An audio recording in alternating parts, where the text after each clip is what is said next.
हाय, नमस्कार भावा बहिणींनो. तर जरा थोडंसं खास विषयावर बोलायचं आहे मला. कमेंटवर तर बोलणारच आहे, पण जरा थोडंसं खास विषय आहे, गंभीर विषय आहे.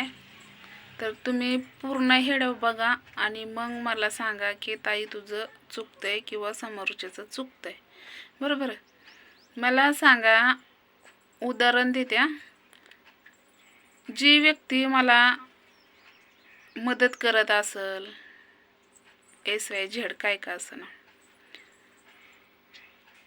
त्या व्यक्तीला माणसं का बरं फुगवत असतील?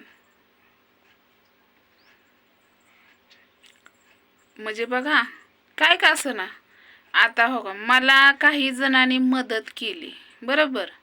मग मदत केली, काही जणांच्या पोटात जळायला लागलं, मायना. काही जणांना जलन व्हायला लागली माझ्यावर. अरे तुम्ही माझा विचार करत नाही, माझ्या लेकरांचा तर सोडाच, हातीचा अंतराचा आहे, पण मी तर आहे ना.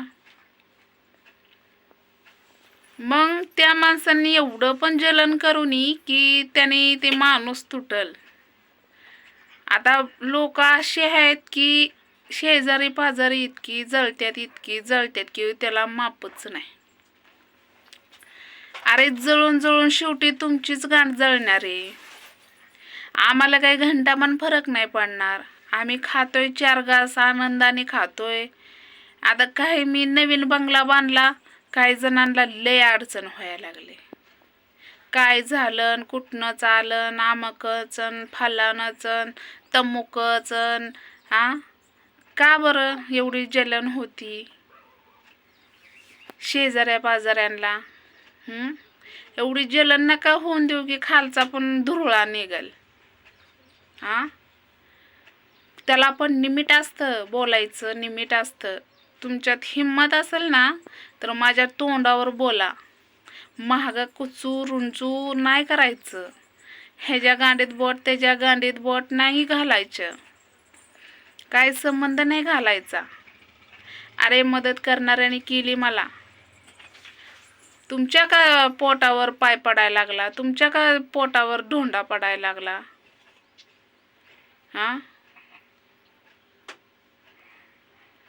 तर आता तुम्ही मला म्हणसान की ताई नेमकं झालंय काय? मी कुणाचं नाव घेणार नाही. मला शेजारी पाजारी इतकी जळकुट आहे की त्याला मापच नाही. जावा भावा असते त्या जळणाऱ्या. तिनं ही केलं की तिनं ती घ्यायचं, अशा जावा असते त्या एकीमेकीवर जावावर जळणाऱ्या.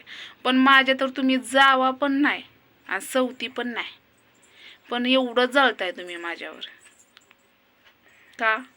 काय संबंध काय तुमचा माझ्यावर जळायचा? संबंध काय?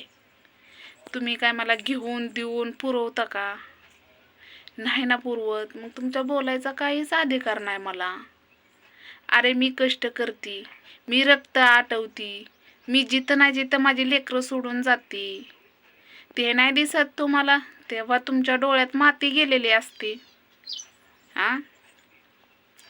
जेव्हा मी काय करन ना तेव्हा तुम्हाला डोळे येतात. मग तेव्हा लय तुम्हाला पंख फुटतात बोलायला. तेव्हा तोंड येतं का बोलायला तुम्हाला? मग असंच का नाही येत तुम्हाला? जेव्हा आम्ही भिकाऱ्यावनी राहील, आम्ही भीक मागून खाव, तेव्हा तुम्हाला इतका आनंद होतो की त्याला मापच नाही. म्हणजे शेजाऱ्या पाजाऱ्यांना असं वाटतं की आम्ही भीकच मागत बसावं. अरे केलं ना मी नवीन बंगला, मग केला तर त्याच्यात आनंद का नाही मानत तुम्ही? कसा आनंद मागचाल ना तुम्ही? नाही आनंद करणार, कारण जळणारी शेजारी पाजारी जळकुटीच असतात ना. अरे मी कुणाच्या आद्यात नाही, कुणाच्या मध्यात नाही, कुणाला बोलत नाही. मी भली, माझा मोबाईल भला, माझं हेडं भलं, मी घरात बनवते का? मी कुणाला तुम्हाला जबरदस्ती केली का? तुम्ही पण बनवा ना, तुमच्या गांडीत हिंमत असेल तर तुम्ही पण बनवा.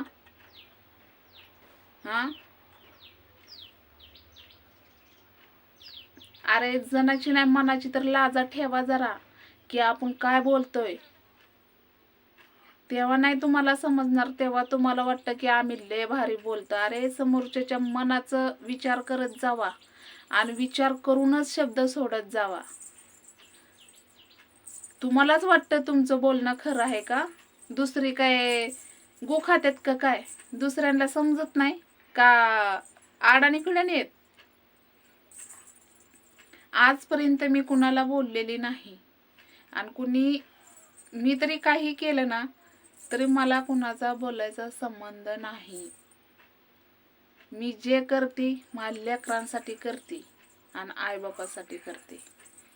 अरे माझं रक्त आटवती, मला काम होत नाही ते काम मी करते. पण तुम्ही बोलूनच मला असं खसवता. या 10-20 दिवसात इतक्या भारी कमेंट. आता थोडासा मी कमेंट कर वळवते कारण हेडवले मोठा होतोय. त्या विषयावर आपण तर बोलूच, कारण मी आता बोलणार आहे. आता मी इथनं पुढं बोलायला चालू करणार आहे, तर त्या विषयावर नंतर बोलू. काय झालं माहिती आहे का, हेड मोठा होतोय त्यामुळं मी जरा थोडंसं कमेंट कडून बोलते. तर मला अशी एक कमेंट आली, एका फुकणीची, गान चाट म्हणती. तू चाटकी, तू चाटत आजची लाग, तुला सवय आहे चाटायच्या, मग दुसऱ्यांना पण शिकवायला लागले का? तू काय मॅडम फिडम आहे काय शिकवायला? होय ग फुकणे. हा खाली बघ की, तुझ्या अंधारच आहे की. अगं कमेंट करताना जरा विचार करत जा की समोरच्या. आता लय गोड वाटत असन, गार गार गार गार वाटत असन, फुकटचं बोलणं खाऊन घेतीच. सुरुवात तू केली, मग मी का बसू? मी काय हे केलंय काय? मी कोणाचं घोड नाही मारलं. फुकणे. आणि माझं नाव फुकणी नाही ठेवलं ग, माझं नाव ज्योती आहे. घुगऱ्या घालून माझ्या मावशांनी ठेवले ते माझं नाव. आणि तू फुकणी ठेवायला मग घुगऱ्या घाल, मग ठेवू नाव, मग ये. नाहीतर मी तरी ठेवते तुझं फुकणी. इथं तिथं फुकणे मारती. हा पाचट पाचट पाचट याचा अर्थ कळतो का तुला? अगं दुनियात तू कधी लाखातली एक शिवी खाल्ली नसशील, पण माझं तोंड उघडायला भाग नको पाडू. अगं तुझ्या नाकातली केस सगळं जळतेली इतकी मी घाण शिव्या देईन. पण माणूस ही माझ्या भावा बहिणी आहेत, त्यांना वाईट वाटतं. मला म्हणतात की ताई तू कमेंटकडे लक्ष नको देऊ, तुझं एवढं भारी हेड्या वाजतात तर तू ते लक्ष देऊ नको. आणि ही कोमात ना आली वाटतं शुद्धीवर आणि मलाच डायरेक्ट बोलायला लागली. हा कोमात घालवायला मला लय वेळ नाही लागणार तुला ग फुकून गांडीचे. हा फुकणे म्हणती मला. तुझ्या काय घरात खाती काय ग? हा कमी पडली तर मला सांग, मी देते पाठवून. बघ लय आहेत आमच्या गावात रिकामी बिन लागण्याची झवाड गांडी. शिव्या द्यायलाच भाग पाडायला लागली या. भावा बहिणींनो सॉरी, मी जरा जास्तच बोलले. पण तिनं, तुम्ही कमेंट बघा जाऊन कमेंट बॉक्समध्ये, ते तिने किती घाण कमेंट केली. मग तुम्ही सांगा मी बोलायचं का नाही? माझ्या डोक्याला टेन्शन कमी आहे का? मला माझ्या घरातलं टेन्शन आहे, सर नाही. हा शेजारी पाजारी बोलतात नाही तसलं बोलतात, कष्ट करतात का? आता माझ्या भावा बहिणीला इतकं भारी वाटतं की मी घर बांधलं म्हणून. आणि काही जणांची जळायला लागली बुडातली, शेजाऱ्या पाजाऱ्यांची जळायला लागली. माझी भाऊकी असल्यावनी खरात खानदानीची दलिंदर भोकाची बाई. एवढं पण जळू नका, धुळा येईन, ऊन बी पडले. पेटवायची काय एक रुपयाच्या काडीची पिटीची गरज पण लागणार नाही. असं तेल लावून उन्हात ठेवलं तर जळ चाल. दलिंदर भोकाची मला म्हणती फुकणीन घाण चाट. तू चाटकी आणि कमी पडले तर लावती. बघ आमच्या गावात हायती, लय हायती पडलेली ढिगाणी. चाटत बस तूच. उपासात तापासात तुला लाज वाटते का? होय ग 9 दिवसाचा उपास आहे की. अगं बहिरीनाथ तुझ्या डोळ्यात नव तुझ्या किड पडतील की तोंडात.